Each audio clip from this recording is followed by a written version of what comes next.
یہ جو وائرس آیا تو اس نے زندگیوں کو تبدیل کر دیا نا، اتنا تبدیل کیا کہ جو لوگ، معذرت کے ساتھ عرض کر رہا ہوں، ایک رات بغیر شراب خانے جائے رہ نہیں سکتے تھے، وہ 1 مہینے سے گھروں کے اندر پھنسے ہوئے ہیں۔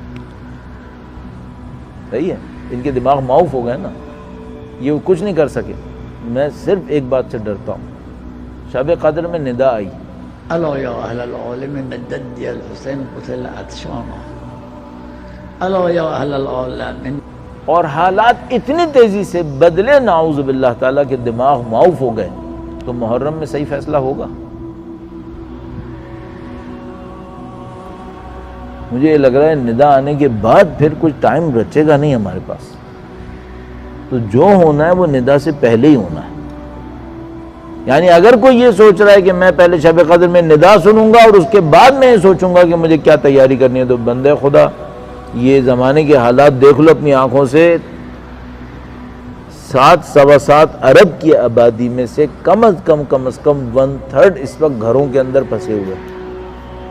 اور یہ وہ لوگ ہیں جن کی کھوپڑی کے کسی کونے میں بھی یہ نہیں تھا کہ یہ 1 ہفتے کے لیے گھروں میں بیٹھیں گے، یہ 1 مہینے سے گھروں میں پھنسے ہوئے ہیں، ان کے دماغ معاف ہو گئے ہیں، یہ پتہ نہیں کن کن نفسیاتی بیماریوں کے اندر پھنسیں گے، اللہ جانتا ہے۔ صحیح ہے، اور اگر خدا نہ کرے نعوذ باللہ تعالیٰ اس ندا کے آنے کے بعد حالات بہت تبدیل ہوئے، پھر کیا ہوگا؟ نفسا نفسی بہت زیادہ ہو گئی، پھر کیا ہوگا؟ عزیزان محترم، اگر آپ اس امید کے اوپر بیٹھے ہیں، اور ہم اور آپ میں سے بہت سارے لوگ بیٹھیں گے، کورونا وائرس جیسے واقعات ہمیں بتا رہے ہیں کہ امام آنے والے ہیں، اگر آپ اس امید پہ بیٹھے ہیں اور دوسری طرف سے آپ یہ سوچ رہے ہیں پہلے ندا آ جائے پھر میں اس کو سیریس لوں گا، تو یہ بہت زیادہ آپٹیمزم ہے۔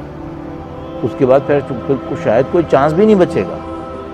البتہ خدا کی رحمت ہے، خدا متعال جو ہے وہ ہدایت دینے والا ہے، ہم